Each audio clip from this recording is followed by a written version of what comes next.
ETF index mutual funds నేర్చుకుని stock మార్కెట్లో రాణించాలనుకుంటున్నారా? వెంటనే ఈ నెంబర్కి కాల్ చేయండి. నమస్తే రమగారు. నమస్తే జయ. రమగారు, మనకి మాఘమాసంలోనే చొల్లంగి అమావాస్య అని చూశానండి క్యాలెండర్లో. సహజంగా మనం ఎప్పుడు ఇంతవరకు మాట్లాడుకోలేదు. అందరూ చేస్తారా అని ఒక అనుమానం కూడా వచ్చింది నాకు. చొల్లంగి అమావాస్య అంతే అంతే. అసలు అంటే దానికంటూ కొన్ని పద్ధతులు ఉంటాయి కదా రమగారు. సాధారణంగా పాటిస్తాం, కొంతమంది పాటించాం. అసలు అంటే ఏంటి, దాని నియమాలే కానీ అట్లా ఏమన్నా ఉందా? చొల్లంగి అమావాస్య అంటే ఏంటి అసలు? ముందు చొల్లంగి అనేది ఒక గ్రామం, గోదావరి నదీ తీర ప్రాంతంలో ఉన్నది. అక్కడ అందరూ చేసేవాళ్ళని, దాని మీద ఆ పేరు మీద ఇది వచ్చిందని అంటారు. మరి అవునో కాదో తెలియదు.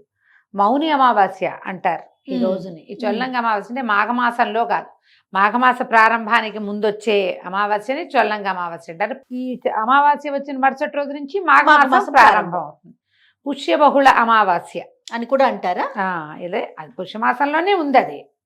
అయితే ఈ చొల్లంగి అమావాస్యని ఏ అమావాస్య అయినా జయ తర్పణాలు విడవటం, నదీ స్నానము లేదా సముద్ర స్నానం చేయటం, కొన్ని దానాలు ఇవ్వటం, అంటే వెదర్ని బట్టి, వాతావరణాన్ని బట్టి, సీజన్ ఋతువుని బట్టి కొన్ని దానాలు ఇవ్వటము విశేషంగా చేస్తారు. చొల్లంగి అమావాస్యకి నువ్వులు దానం చేయటం విశేషం. ఉసిరికాయలు దానం చేస్తారు. అవునండి. తర్వాత దుప్పట్లు అలాంటివి దానం చేస్తారు.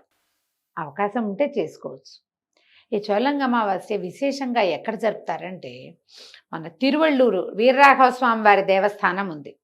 ఇది తమిళనాడు బార్డర్లు అలా అనుకో. మనకి తిరుమల నుంచి తిరువళ్ళూరు వెళ్ళొచ్చు. లాస్ట్ టైం మేము వెళ్ళామని చెప్పే కానీ వైద్య వీరరాఘవ స్వామి ఉంటాడు అక్కడ.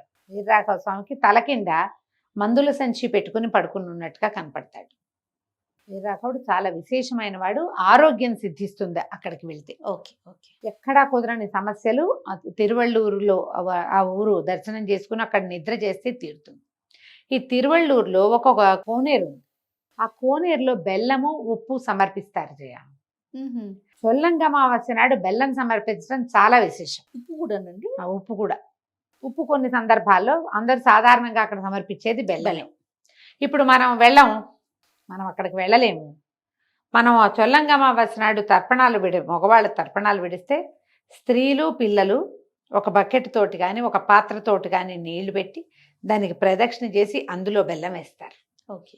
ఆ నీటిలో బెల్లం వేస్తే కనుక ఆరోగ్యానికి మంచిది. అనారోగ్యాలు తగ్గి ఆరోగ్యం సిద్ధిస్తుందని ఒక విధానం చెప్పబడుతుంది. చొల్లంగి అమావాస్య నాడు వీరరాఘవ స్వామి దర్శనం చేయడానికి మన ఆంధ్ర తెలుగు ప్రాంతాల వాళ్ళంతా వెళ్తారు. మనకు తెలియదు చూడు. అవునండి కదా. మా పాఠంలో సౌందర్యలహరి క్లాస్ ఉంది కదా, క్లాస్లో సామ్రాజ్యం గారని ఉన్నారు పెద్దవారు. ఆవిడ చెప్పారు చొల్లంగి అమావాస్యకి మేము వెళ్తాము అని. అక్కడ దీపం పెడతారు, దేవాలయంలో దీపం పెట్టడము, ఈ కోనేట్లో బెల్లం సమర్పించడము విశేషంగా చేస్తారు. ఆ తర్వాత నేను గుంటూరు వాళ్ళు, మా అక్కయ్య గారు అమ్మాయి గుంటూరులో ఉంటుంది, తను చెప్పిందనమాట ఇట్లా బెల్లం సమర్పిస్తామని. అంతకుముందు నేను 4-5 దగ్గర విన్నాను ఈ మాట, బెల్లం ఇవ్వటం అనేది. బెల్లం నీటిలో బెల్లం వేస్తారు అని. అది ఏ సందర్భంలోనూ నాకు తెలియలే. అదే ఈ తెలుసుకున్న ప్రత్యేక విషయాన్ని నేను చెప్పాలనుకున్నాను. మీకు అవకాశం ఉంటే ఎక్కడైనా నదీ స్నానానికి వెళ్ళండి. నదికి తీరాన ఉన్నటువంటి విష్ణు క్షేత్రం ఏదైనా శ్రీ వైష్ణవ క్షేత్రం ఉంటే అక్కడికి వెళ్ళండి. విష్ణువాలయం ఉంటే అది విశేషం. ఎక్కడైనా కోనేరు కొలను ఉంటే చిన్న బెల్లం గడ్డైనా అక్కడ సమర్పించండి. తప్పకుండా ఈ చొల్లంగి అమావాస్య రోజున విష్ణువాలయ సందర్శనం చేయండి, ఆరోగ్యానికి మంచిది. తర్పణం విడిచే పద్ధతులు ఉన్న వాళ్ళు తర్పణం విడవండి. నువ్వులు దానం చేయండి. నువ్వులు దానం చేయడానికి మీకు మనిషి దొరకపోతే నువ్వులతో చేసిన ఏ పిండి వంటని దానం చేసినా సరిపోతుంది, పనికొస్తుంది. అలా విశేషంగా చెప్తారు. మీరు ఏ అమావాస్యకైనా ఇదే విధానం. అమావాస్యలు ఎట్లా తెలుసండి? తెలుగు క్యాలెండర్ ఇంట్లో చూసుకుంటే సరిపోతుంది.